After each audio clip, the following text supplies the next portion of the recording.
সাথী রান্নান blog channel আপনাদেরকে স্বাগতম। আজকে গিয়েছিলাম স্মৃতিসৌধ ভ্রমণে।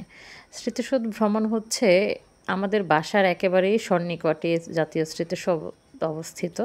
তো মাঝে মাঝে যখন কিনা একটু উদাস লাগে বা একটু বেড়াতে ইচ্ছা করে তখন কি করি, বাসার কাছে যেহেতু এখানে চলে যাই। আমার ছোট বোন, আমার ছেলে, আমার সাথে আমার চাচাতো বোনরা ছিল, আমার মা ছিলেন, এক মামি, চাচাতো ভাই, চাচাতো ভাই, অনেক অনেক মানুষ ছিলেন।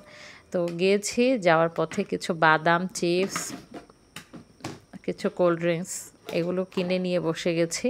বসে বসে গল্প করছিলাম, খাচ্ছিলাম। আসলে গিয়েছিলাম মূলত একটু অবসাদ সময় কাটানোর জন্য। কিন্তু যে এত মানুষের ভিড়, এখন যেটা হয়েছে স্মৃতিসৌধে সারা বছরই এত এত মানুষের ভিড় থাকে যে নিজেদের মতো করে সময় কাটানো আর সম্ভব হয় না। তবুও যাওয়া হলো, কারণ হচ্ছে বাসার এত কাছাকাছি, এটা ছাড়া আর আমাদের আপাতত কোনো প্লেস নেই। তাই এখানেই ঘুরতে যেতে হয়, কিছুই করার নেই। তবে যখনই যাই ভালো লাগে। ভালো লাগে এজন্য কারণ সে মায়ের পেটে থেকে যাচ্ছি, তাই না? মায়ের পেটে থেকে যাচ্ছি বলতে আমার মা তো আমাকে পেটে নিয়ে ওইখানে ঘুরতে গিয়েছেন। সেই শৈশব, ছোট্টবেলা থেকে এখানে যাওয়া, প্রতিনিয়ত যাওয়া। ছোটোবেলায় যেটা হতো, বাবার সঙ্গে ধরেন মোটরসাইকেলে বের হয়েছে, বাবা আসরের নামাজটা হয়তো স্মৃতিসৌধের মসজিদে পড়তেন। আর স্মৃতিসৌধের ভেতরে মসজিদের সামনে অনেকগুলো বকুল ফুল গাছ ছিল, আছে, এখনও আছে। সেই বকুল ফুল গাছের তলায় বকুল ফুল পরে বিছিয়ে থাকতো এবং সেগুলো আমি কুড়িয়ে কুড়িয়ে নিয়ে আসতাম। আর ওইটার পাশে ছোট ছোট বাচ্চাদেরকে দেখতাম, ওরা বকুল ফুলে মালা তৈরি করে বিক্রি করতো। ওদের কাছ থেকে তখন এই মালাগুলো 2 টাকা করে কিনতাম। মানে এখনও মনে পড়ে সেই সব দিনগুলো। বকুল ফুলে মালা আমার ভীষণ ভালো লাগে। বকুল ফুলের ঘ্রাণ আমার অনেক পছন্দ।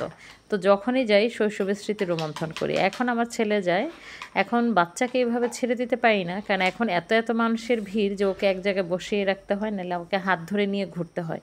কিন্তু যখন আমি ছোট ছিলাম তখন জাতীয় স্মৃতিসৌধে এত এত ভিড় হতো না, তখন মানুষজন আরও কম ছিল। এই পথটাতেই এখানে নিজের মতো করে খেলতাম, ঘুরে ঘুরে বেড়াতাম। বাবা পাশের মসজিদে নামাজ পড়তেন, কখনো কখনো হচ্ছে হাত ধরে নিয়ে যেতেন স্মৃতিসৌধের সেই স্তম্ভের কাছে, আবার ঘুরিয়ে নিয়ে আসতেন। তো অনেক অনেক স্মৃতি জড়িয়ে আছে আমার এখানে, ছোটোবেলার অনেক মধুর স্মৃতি এখানে জড়িত। তো এখনও যখন যেটা হয় যে খুব অল্প সময়ের জন্য যদি বের হতে ইচ্ছা করে, যে কোথাও যাওয়ার নেই, কিছু করার নেই, হয়তো একটু মুড অফ, আচ্ছা কাছাকাছি কোথাও যে একটু ঘুরে আসি, তখনই চলে যায় স্মৃতিসৌধ। স্মৃতিসৌধ আমার সবচেয়ে বেশি ভালো লাগে। এখানে না হরেক রকমের মানুষের মেলা হয়, সর্বশ্রেণীর মানুষ এখানে আসেন। উচ্চবিত্ত, নিম্নবিত্ত, মধ্যবিত্ত সকল প্রকার মানুষ আসেন। আর স্মৃতিসৌধের ভিতরে মসজিদটা অনেক সুন্দর একটা জায়গা, আমার কাছে ভালো লাগে। কারণ হচ্ছে আমি এখানে খেলতাম আর বাবা নামাজ পড়তেন। বাবা তো নেই, 5 বছর হয়ে গেল প্রায়।